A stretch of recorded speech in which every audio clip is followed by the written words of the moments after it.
Talagang napahiya si Senador Lito Lapid sa harapan ng iilang mga senador.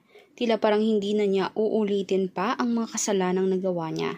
Pero gayon pa man ang lahat ng consequences ng masasamang ginawa niya, pati na rin ang mismong pagiging owner ng Pogo Corporation sa Pampanga ay hindi na rin palalampasin.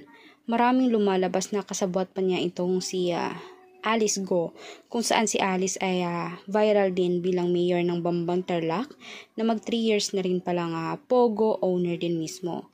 Alam naman natin kung saan pala nanggagaling ang lahat ng mga kayamanan, mga kalupaan nilang dalawa. Siguro nga ay iisang tungkulin lamang sila ang magpalaganap ng illegal gambling dahil doon sila kumikita ng milyong-milyon at kahit bilyon ay kaya talaga doon dahil maraming mga Pilipino ang gustong kumita ng pera through online games. Alam naman natin na promising iyon. Maraming Pilipino na ang mismong nagrereklamo na pinakamababang talo ay 30,000.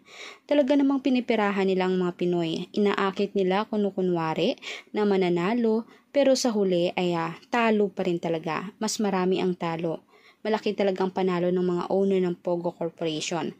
Kaya kayong ba mga kanetizen, agree ba kayo na dapat ay makulong agad ito o iimbestigahan muna ng ilang buwan bago naman makumpirmang lahat? I-komento nyo ang inyong suggestion at ang inyong mga opinion at huwag kalimutan mag-subscribe, i-like at i-share ang ating videos on public. Salamat po.